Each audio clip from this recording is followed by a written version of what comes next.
আমরা অসুরদের গুরু শুক্রাচার্যের কথা শুনেছি।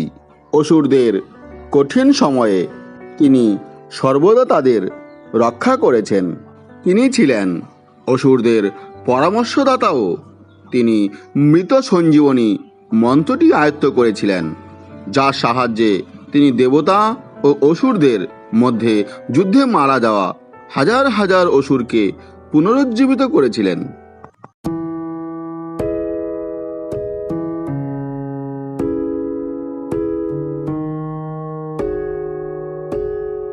আমাদের মতো এমনকি অন্যান্যরা এই মহান ঋষি সম্পর্কে কৌতূহলী ছিলেন, যিনি অসুরদের পক্ষ নিয়েছিলেন। মহাভারতের শান্তি পর্বে ধর্মরাজ ভীষ্ম পিতামহকে প্রশ্ন করেন, কেন বিখ্যাত গুরু শুক্রাচার্য দেবতাদের ঘৃণা করতেন এবং অসুরদের পক্ষ নিয়েছিলেন। কে এই মহান ব্যক্তি এবং তার ইতিহাসেই বা কী? আমরা অনেকেই এ সম্পর্কে জানি না। তিনি আরও জানতে চাইলেন, কেন দেবতা ও অসুরদের মধ্যে শত্রুতা ছিল। এইভাবে ভীষ্ম আনন্দিত হয়ে শুক্রাচার্যের পুরো কাহিনী বর্ণনা করলেন, যেমন তিনি এর আগেও করেছিলেন।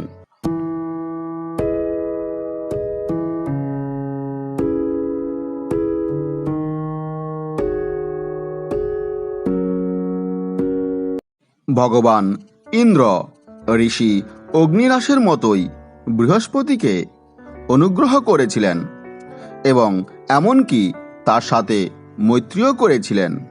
ইন্দ্র ও বৃহস্পতির মৈত্রীর কারণে শুক্রাচার্যের সাথে তার অহং সমস্যা ছিল। পরবর্তীকালে বৃহস্পতিকে দেবতাদের প্রধান পুরোহিত করা হয়, যা শুক্রাচার্যকে অসন্তুষ্ট করেছিল। এই কারণে শুক্রাচার্য দেবতাদের অপছন্দ করতে শুরু করেন এবং এই পক্ষপাতের কারণেই তিনি অসুরদের পক্ষ নেন।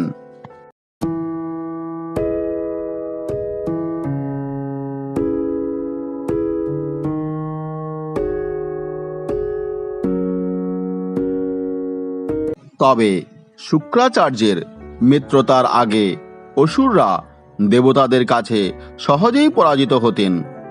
দেবতাদের সহজ জয়ের পর অনেক অসুর যুদ্ধে নিহত হতেন। এটি দেখে শুক্রাচার্য মিত্র সঞ্জীবনীর মন্ত্রের জন্য ভগবান শিবের কাছে যাওয়ার সিদ্ধান্ত নেন, যা ব্যবহার করে মৃতদের ফিরিয়ে আনতে পারেন। এর অর্থ ইন্দ্র এবং দেবতাদের জন্য একটি বড় সমস্যা হবে। তাই দেবতাদের ভয় অসুররা এই সময় পিতার আশ্রমে আশ্রয় নিয়েছিলেন।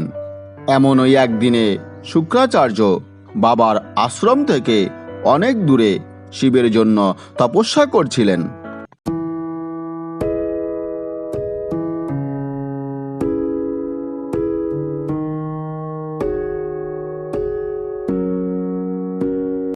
শুক্রাচার্যের অনুপস্থিতিতে ভগবান ইন্দ্র এবং তার কয়েকজন দেবতা শুক্রাচার্যের আশ্রম আক্রমণ করেন। যাই হোক, শুক্রাচার্যের মাতা কাব্যমাতা তার যোগশক্তি দিয়ে অসুরদের রক্ষা করেন এবং ভগবান ইন্দ্র পরাজিত হন।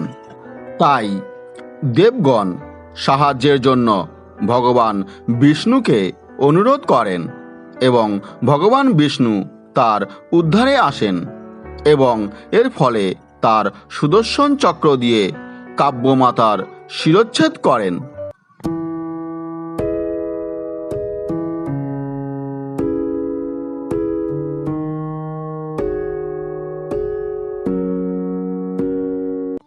তা দেখে শুক্রাচার্যের পিতা ও কাব্যমাতার স্বামী ঋষি ভৃগু বিষ্ণুকে অভিশাপ দিয়ে বলেন যে, হে বিষ্ণু, একজন নারীকে হত্যা করে তুমি অধর্ম করেছ এবং আমি তোমাকে মানুষ হিসাবে 7 জন্ম নেওয়ার অভিশাপ দিচ্ছি।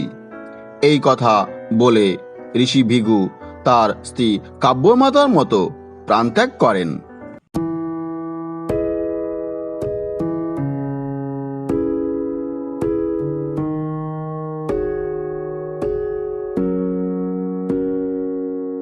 এই বিদ্বেষের কারণে তিনি অসুরদের গুরু হওয়ার সিদ্ধান্ত নেন।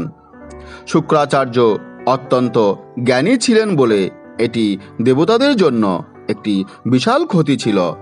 তিনি বহুবার বৃহস্পতিকে পরাজিত করেন এবং তার মিত্র সঞ্জীবনী জ্ঞান দিয়ে বহু অসুরকে মৃত্যুর হাত থেকে পুনরুজ্জীবিত করেন।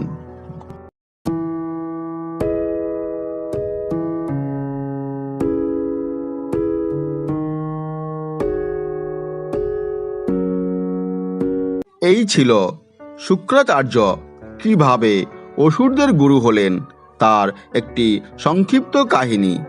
আর এই কাহিনীটি যদি আপনাদের ভালো লেগে থাকে তাহলে অবশ্যই লাইক, শেয়ার এবং কমেন্ট করবেন।